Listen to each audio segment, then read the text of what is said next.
नमः श्रीवर्धमानाय निर्धूत कलिलात्मने सालोकानां त्रिलोकानां यत् विद्यादर्पणायते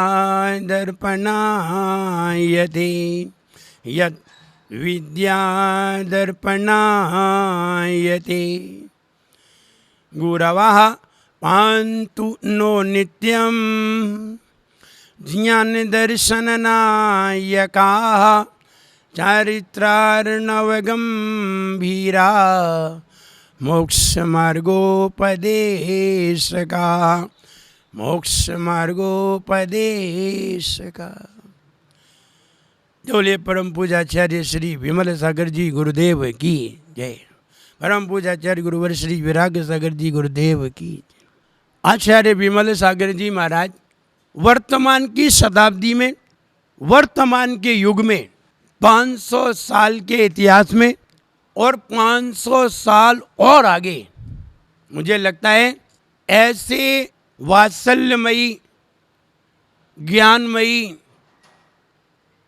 साधु मिलना मुश्किल है।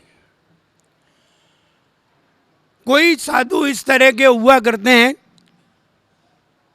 जो अपनी यादें इस तरह से छोड़ जाते हैं कि सारी दुनिया उन्हें याद करती है। आचार्य विमल सागर महाराज जी का वात्सल्य देखिए। मुनि विराग सागर महाराज जब सोनागिर गए, भिंड से सोनागिर गए, तो आचार्य विमल सागर महाराज जो इतने बड़े संघ के नायक निमित्त ज्ञानी, वो उन्हें 20 पंथी कोठी से रेलवे स्टेशन तक 5 किलोमीटर तक चल करके लेने गए। वास्तव देखिए, लोग कहते हैं बड़े लोग छोटे लोगों का ध्यान नहीं रखते, बड़े लोग छोटे लोगों को लेने नहीं आते हैं।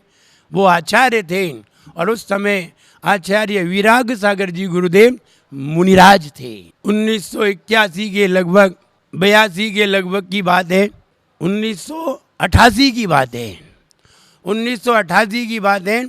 आचार्य विराग सागर जी महाराज जो मुनिराज थे और जब सोनागिर गए तो आचार्य विमल सागर महाराज 5 किलोमीटर तक लेने के लिए गए। उनको पता चला, लेकिन जब वहाँ जाकर के आधा घंटा इंतजार करने के बाद भी जब मुनि विराग सागर महाराज वहाँ नहीं आ सके, उन्होंने कोई समाचार भेजा कि स्वास्थ्य खराब हो गया है, बीच में ही आहार करके दूसरे दिन कल आएंगे। आचार्य विमल सागर महाराज 5 किलोमीटर जा कर के लौट करके आए और लौट कर आने के बाद दूसरे दिन फिर 5 किलोमीटर लेने के लिए गए और स्टेशन पे बैठे हुए थे। आचार्य विराग सागर जी महाराज जो मुनिराज थे, वे बड़े ही लज्जित हुए, बड़े ही शर्मिंदा हुए कि मेरे गुरुदेव मुझे वहाँ पर लेने के लिए आए हैं। तो वो तो चरणों पड़ गए, काफ़ी वंदना की और ये कहा, गुरुदेव आप यहाँ इतनी दूर लेने के लिए क्यों आए हैं? अरे दूसरे छोटे महाराज भेज दिए होते, आप इतने बड़े होकर के वहाँ लेने के लिए क्यों आए? उस समय देखिए वात्सल्यमयी आचार्य विमल सागर जी के शब्द, उन्होंने कहा, बेटा मैं अपने शिष्य को लेने नहीं आया हूँ, मैं किसी मुनिराज को लेने नहीं आया हूँ, मैं तो एक जिनलिंग को लेने आया हूँ। तुम भी जिनलिंग के समान हो, तुम भी जिनेंद्र भगवान के समान हो और हम भी जिनेंद्र भगवान के समान हैं। हम जिनेंद्र भगवान का आदर करने आए हैं, अपने शिष्य का नहीं। मैं ये कहना चाहता हूँ, आज ऐसी मिसाल मिलना मुश्किल है, बहुत ही मुश्किल है। लोग ढूंढने पर नहीं मिलेगी। बड़े बड़े आचार्य हमने देखे हैं, अपने शिष्य को लेने कोई 5 किलोमीटर हमने आज तक किसी को जाते हुए नहीं देखा। ऐसा नहीं है हमने आचार्यों को देखा नहीं है, लेकिन आचार्य विमल सागर महाराज एक मिसाल हैं। मैं जब आचार्य विमल सागर महाराज जी से दर्शन हेतु मिला और उनके दर्शन किए, पहले हम भी यही समझते थे कि आचार्य विमल सागर महाराज लोग जैसा कहते थे कि 20 पंथी हैं, इस तरह की बातें सुना करते थे।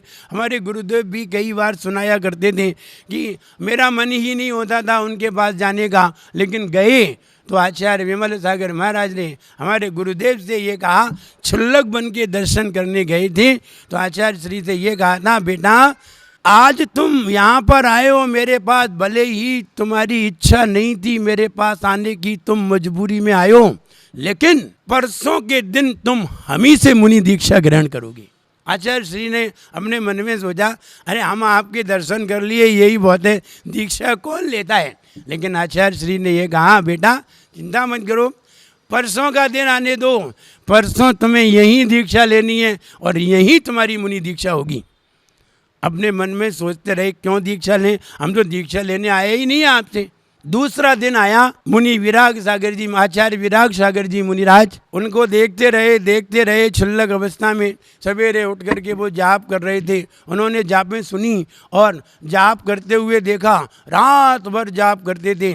सवेरे उन्हें पता नहीं क्या हुआ, सवेरे तक देखते देखते उनका मन बदल गया और बोले कि महाराज आचार्य श्री मुझे मुनि दीक्षा दीजिए। और तीसरे दिन उनकी आचार्य विमल सागर महाराज जी के चरणों में मुनि दीक्षा हो गई। तभी ये कहा कि मुख से वो वाक्य सही हो गया जो उन्होंने मुंह से बोला। एक रिद्धि हुआ करती है, आसी विषाणम, यद्यपि वो रिद्धि आज के मुनिराज को यहाँ नहीं है, लेकिन वो रिद्धि जैसे लक्षण आचार्य विमल सागर महाराज जी में दिखाई दिए। ये आचार्य श्री का उदाहरण है। जब हम दर्शन करने के लिए गए, 1:30 बजा था, हम आचार्य श्री के पास दर्शन करने के लिए गए और हमने दर्शन किए। हमने आचार्य विमल सागर महाराज जी से एक ही बात पूछी, आचार्य श्री मैं आचार्य विराग सागर महाराज जी के पास एक ब्रह्मचारी के रूप में हूँ, मेरा सिर्फ एक प्रश्न है आपसे, आप तो हमें इतना बताने की कृपा करें, आपने ऐसे कौन से शास्त्र का अध्ययन किया, आपने ऐसे कौन से मंत्र की जाप की जिसके माध्यम से आपको निमित्त ज्ञान की प्राप्ति हुई। वो हंसने लगे और हंसने लगे और मेरे सिर पे हाथ रख के बोले, बेटा अभी तू बहुत छोटा है। मैंने कहा आप हमें बताएं, प्रोसेस तो बता सकते हैं, हम आगे वही प्रक्रिया करके देखेंगे। तो उन्होंने कहा, फिर वे हंसने लगे और फिर उन्होंने मेरा हाथ पकड़ के कहा, बेटा तुम खूब पढ़ा करो, खूब अध्ययनशील हो और खूब अध्ययन किया करो, तुम्हारा क्षयोत्सम खूब बढ़ेगा। तो हमने कहा ये तो हम करेंगे, लेकिन आप तो हमें ये बताइए कि वो निमित्त ज्ञान की सिद्धि कैसे होगी। उन्होंने कहा देखो, हमने कोई किसी मंत्र से किसी भी मंत्र की सिद्धि नहीं की है, ना हमने निमित्त ज्ञान को प्राप्त करने के लिए कोई तपस्या की है, ना हमने निमित्त ज्ञान की प्राप्ति के लिए कोई साधना की है। हम तो जो 48 रिद्धियों के मंत्र हैं, जो दुनिया में सबसे ज़्यादा शक्तिशाली मंत्र हैं, उन मंत्रों का रोज़ जाप करते हैं और उनकी साधना करते हैं। मन में संकल्प करते हैं कि हमें इतनी जाप करनी है। उन जाप से और मन की निर्मलता से ये सारी चीज़ें स्वयं उपलब्ध हो जाती हैं। इनको प्राप्त करने के लिए मेहनत नहीं करनी पड़ती। जैसे कि साधुओं को रिद्धि प्राप्त करने के लिए पुरुषार्थ नहीं करना पड़ता, वो तो तप करते हैं, रिद्धियाँ तो अपने आप आ जाती हैं। उन्होंने बड़ी अच्छी बात कही, तुम जाप किया करो, और उनकी ये बात हमें आज तक याद है। और जब से उन्होंने कहा, उसके बाद हम जब मुनिराज अथवा ऐलक अवस्था में आए तो हमने जब भक्तामृत पढ़ाया और हमने जब रिद्धियों की जाप लोगों को कराए और स्वयं किए, तब हमने उसका असर पाया कि आज हम भी कुछ मन में सोचते हैं और आचार्य विमल सागर महाराज को याद करके सोचते हैं तो हमें भी अपने मन में सही उत्तर प्राप्त हो जाते हैं। ये आचार्य विमल सागर महाराज की ही एक शिक्षा है, उन्हीं की एक विद्या है। वो वाली विद्या उन्होंने सबको दी है, ऐसा नहीं है सबको नहीं दी है, केवल हमें ही दी है, हमारे गुरुदेव को भी दी है और लोगों को भी बताया है। लेकिन कौन कितना उसका उपयोग करता है, ये बात की है। ऐसा नहीं है कि सारे लोग रोज 50-50 जाप करते होंगे, लेकिन बताई सबको है। आचार्य विमल सागर महाराज हमारे गुरुदेव बताया करते हैं कि वो एक बार जंगल में जा रहे थे, तो जंगल में जाते जाते रात्रि हो गई, सर्दी के दिन थे, चांदनी रात थी, शुक्ल पक्ष था, चलते चलते जंगल में रात्रि हो गई, अब कहाँ जाए, कोई रास्ता ही नहीं था। शीतकाल था, ठंडी का मौसम था, बहुत ठंडी भी नहीं थी लेकिन गर्मी भी नहीं थी। जंगल में रुकना पड़ा और लोगों ने बहुत कहा महाराज इस जंगल में नहीं रुको, यहाँ तो शेरों का आना जाना रहता है, भालुओं का आना जाना रहता है, यहाँ रुकना ठीक नहीं है। अब महाराज क्या करते हैं?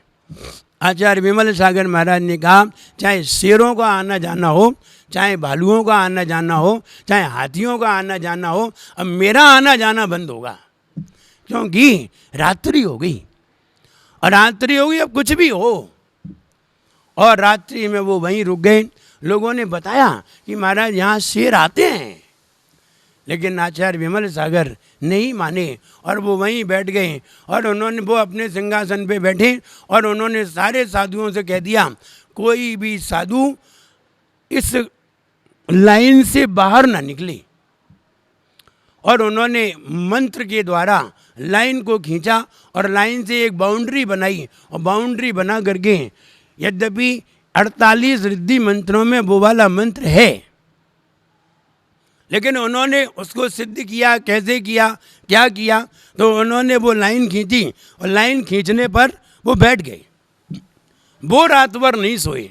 शिष्यों की इतनी चिंता रही कि कोई आ ना जाए, कुछ हो ना जाए, और लाइन खींच करके बैठ गए और जाप करने बैठ गए। पूरी रात भर जाप किया और सारे साधु लेट गए, सो गए, कुछ बैठे रहे, सब तरह से निद्रा में थे और आराम में थे। लेकिन आचार्य विमल सागर महाराज अपने सिंहासन पर बैठे हुए थे, चांदनी रात और जाप में तल्लीन। रात में शेर आया। जब शेर आया तो आचार्य विमल सागर शेर की ये विशेषता रही कि वो शेर जो उन्होंने लकीर खींच दी थी तो वो एक नज़रबंद लकीर थी।